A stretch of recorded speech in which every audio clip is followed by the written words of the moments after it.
Assalamualaikum warahmatullahi wabarakatuh. Perkenalkan, kami dari kelompok 7 yang beranggotakan saya sendiri, M. Rehan, NIM 1201113141715, dan rekan kelompok saya, Samsul Fajarudin, NIM 12013310096. Kelas 2A Pendidikan Geografi Angkatan 2020. Pada video kali ini kami akan membahas materi demografi dengan judul mobilitas penduduk. Adapun poin-poin yang akan kami bahas pada video kali ini mencakup beberapa poin antara lain sebagai berikut. 1. Konsep dan definisi dari mobilitas penduduk.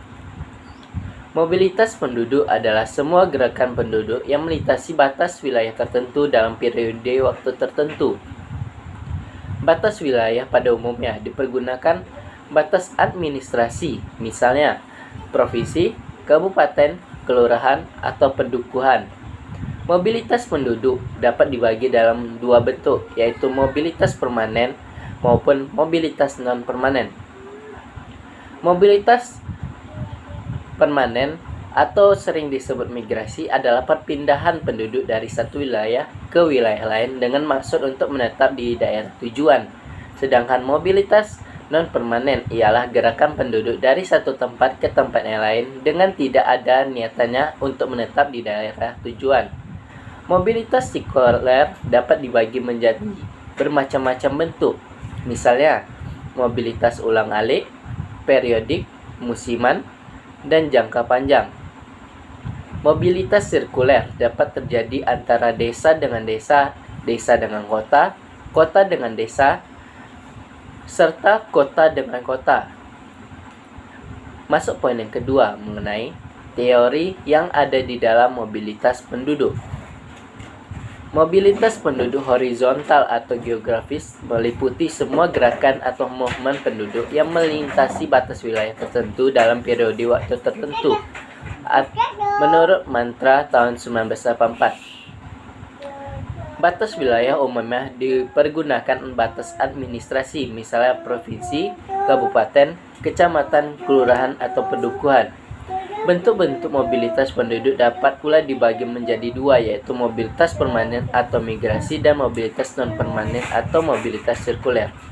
Ada beberapa teori yang menerangkan mengapa seseorang mengambil keputusan melakukan mobilitas. Yang pertama, seseorang mengalami tekanan atau stres, baik ekonomi, sosial, maupun psikologi di tempat ia berada. Tiap-tiap individu mempunyai kebutuhan yang berbeda, sehingga suatu wilayah oleh seseorang dinyatakan sebagai wilayah yang dapat memenuhi kebutuhannya, sedangkan orang lain tidak tahu. Kedua, terjadi perbedaan nilai kefaedahan wilayah antara tempat yang satu dengan tempat yang lainnya. Apabila tempat yang satu dengan yang lainnya tidak ada perbedaan nilai kefaedahan wilayah, tidak akan terjadi pada mobilitas penduduk. Masuk poin yang ketiga mengenai sumber data dari mobilitas penduduk. Pada umumnya ada 3 sumber data mobilitas penduduk, yaitu sensus penduduk, registrasi penduduk, dan survei penduduk. Di antara ketiga survei di atas, sumber data mobilitas penduduk yang didapat dari sensus penduduk dan survei penduduk yang paling lengkap. Hanya kelemahannya, data yang didapat dari sensus penduduk hanya meliputi mobilitas penduduk yang bersifat permanen saja. Dan hasil registrasi penduduk dan survei penduduk diperoleh dari data baik mobilitas permanen maupun non-permanen. Hanya kelemahannya, tidak semua mobilitas penduduk dapat dicatat. Untuk poin-poin selanjutnya akan dibahas oleh rekan kelompok saya, Samsul Fajar. Nah, poin selanjutnya yaitu mobilitas penduduk secara permanen dan non-permanen.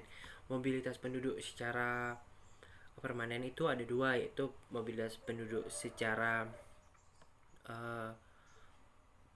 internasional, yaitu migrasi internasional, yang dimana migrasi ini lebih peka daripada migrasi yang dilakukan oleh di dalam negeri, karena migrasi ini menimbulkan masalah politik yang membuat negara membuat peraturan yang sulit untuk memasuki negaranya agar tidak banyak orang melakukan imigrasi ke negara tersebut. Nah, jadi banyak faktor yang mempengaruhi migrasi internasional, yaitu tentu saja pertama biasanya itu karena faktor politik di negara sebelumnya yang kurang kondusif. Yang kedua yaitu ingin mendapatkan kehidupan yang lebih layak ketimbang di negara sebelumnya karena faktor pekerjaan, dan juga ikut suami atau istri ke negara pasangan mereka. Yang selanjutnya yaitu migrasi dalam negeri, itu ada transmigrasi. Nah, transmigrasi ini merupakan program yang dilakukan oleh pemerintah yang dimana untuk mengurangi kepadatan di suatu tempat tertentu agar penduduk itu dapat menyebar secara merata. Di Indonesia itu transmigrasi telah dilakukan pada era Orde Baru yang dicanangkan oleh Bapak Soeharto, yang dimana memindahkan warga suku Jawa ke pulau-pulau yang lain yang masih kosong. Yang kedua itu mobilitas beberapa penduduk suku di Indonesia. Yang pertama itu Minangkabau. Orang Minangkabau ini berpindah karena biasanya mereka merantau untuk mengubah hidupnya.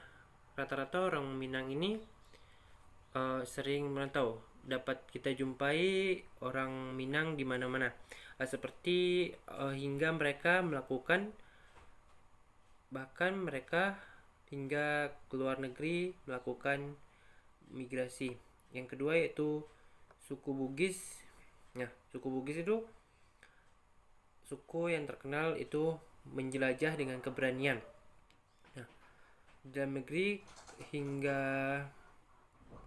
penjuru negeri seperti Kalimantan, bahkan di Sumatera, bahkan ke luar negeri seperti Malaysia, Brunei.